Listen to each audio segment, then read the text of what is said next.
Di hutan yang damai, hiduplah Biru, peri kecil yang sangat peduli dengan alam. Setiap hari, ia menjaga bunga-bunga dan pohon-pohon agar tetap indah.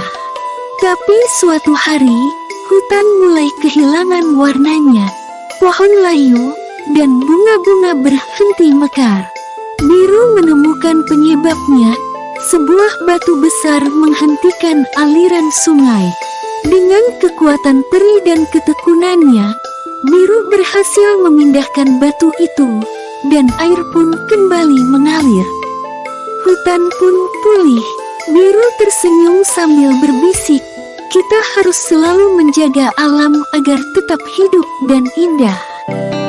Di tepi sungai, ada seekor anak katak kecil yang sedang bermain.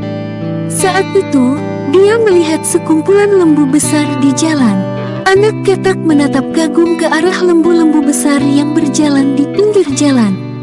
Anak katak berpikir, "Wah, aku ingin ibuku sebesar lembu-lembu itu." Ia memohon kepada ibunya untuk menjadi sebesar lembu.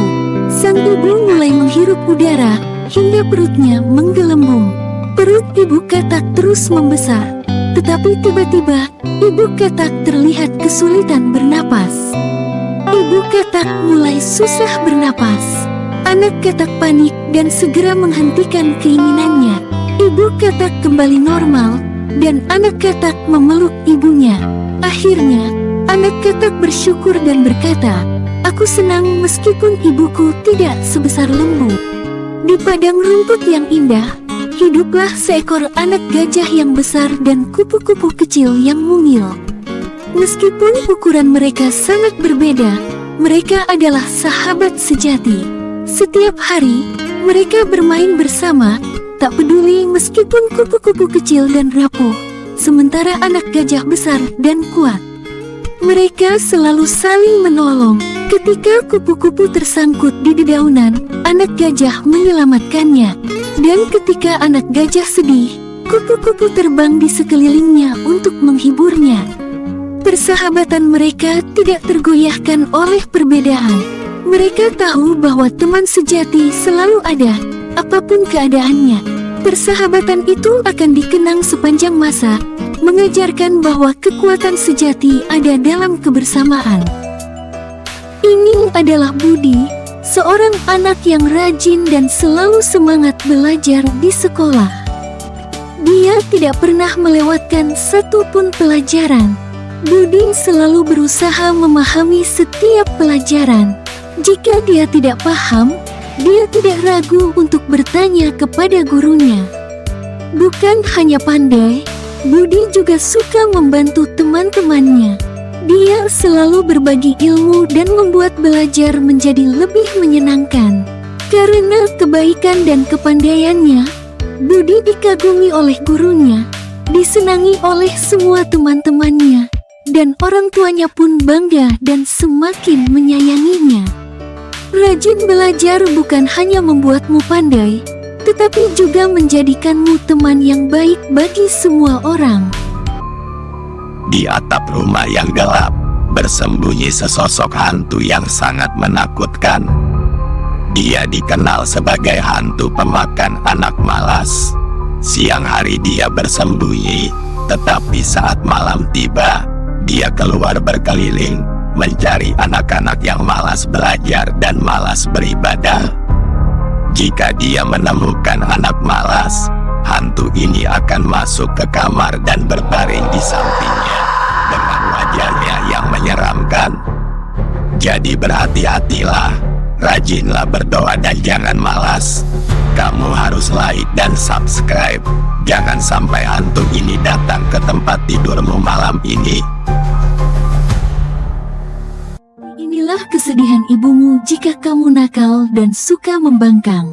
Wajahnya selalu tampak murung dan bersedih memikirkan anaknya yang nakal. Saat ia melihat mainan yang berserakan di lantai setelah kamu bermain dan tidak kamu rapikan kembali, itu menambah kesedihan di hatinya yang sudah berat. Di dapur, meja makan penuh dengan sisa makanan yang tidak kamu habiskan. Ibu hanya bisa menatap dengan pasrah dan kelelahan. Di kamar tidur, Melihat tempat tidurmu dengan selimut dan bantal berantakan, ibu menghela napas panjang, merasa kewalahan dan sedih karena kamu tidak membantunya.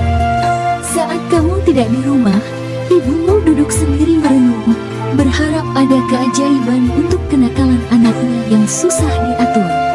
Ibumu selalu berdoa, memohon agar kamu bisa menjadi anak baik dan penurut. Sayangilah ibumu. Dikisahkan ada sebuah pensil dan penghapus yang selalu bersama. Setiap hari mereka saling bahu-membahu, menemani anak-anak belajar menulis. Suatu ketika, pensil tiba-tiba mengucapkan kata maaf pada penghapus. "Maafkan aku penghapus," pinta pensil mengiba. "Maaf, kenapa pensil?" tanya penghapus. Pensil terdiam sejenak dan menunjukkan raut wajah bersalah. "Aku minta maaf karena aku telah membuatmu terluka. Setiap kali aku melakukan kesalahan, kamu selalu ada untuk menghapusnya. Lambat laun, kau kehilangan sebagian dari dirimu. Lihat, kau semakin mengecil setiap saat," ucap pensil. Penghapus tersenyum kecil. "Itu benar pensil, tapi aku tidak keberatan. Aku memang tercipta untuk melakukan itu, membantu mengoreksimu setiap kamu membuat kesalahan. Aku tahu, suatu hari nanti aku akan pergi dan digantikan oleh temanku lainnya. Tapi kau tak perlu khawatir, aku senang melakukannya," ucap penghapus menenangkan pensil.